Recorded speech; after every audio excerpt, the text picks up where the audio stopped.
श्रीनगरको डाँडामा बसेर चाहिँ मजाले एकछिन हावा खाइएस् हो। सिरिजावालिङ पोखरा चाहिँ नगरको डाँडाहरू यिनी डाँडापरि चाहिँ बरु यस्तो चाहिँ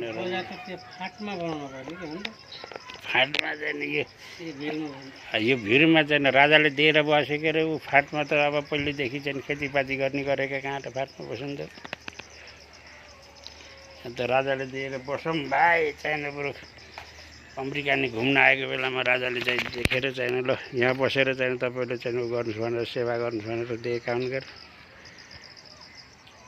यस्ता चाहिँ छन्। पोखरा जाने बाटो यहाँ तल छ है।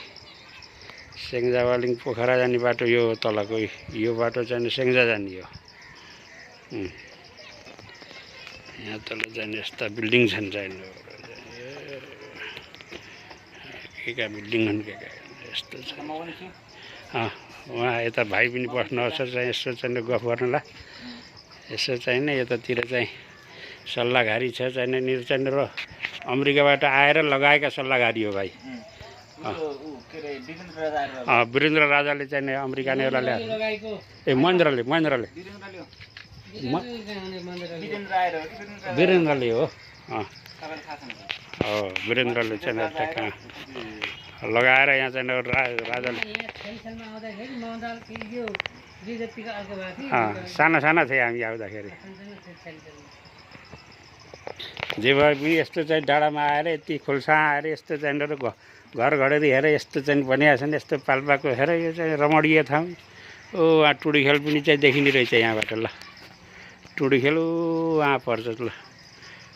त्यो टुडी खेल हो।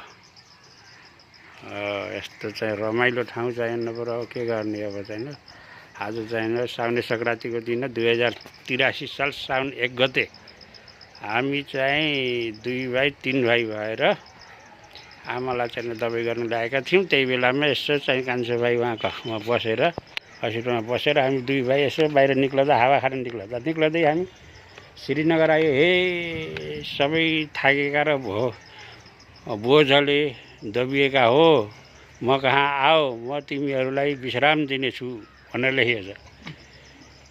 यहाँ ल थाकेर आएकाहरू हो म कहाँ आओ म तिमीलाई विश्राम दिनेछु भनेर लेखेको रहेछ। त्यही भएर हामी आएर विश्राम लिँदैछौँ।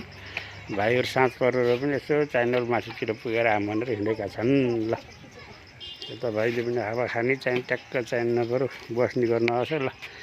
आजलाई चाहिँ ल बाई बाई सियु ल। यस्तो राम्रो ठाउँमा आएर आज चाहिँ हामीले साउने सङ्क्रान्ति मनाइएको अवस्था भन्न पनि त परेको रे। साउने 1 गते आएपछि चाहिँ साउने सङ्क्रान्ति।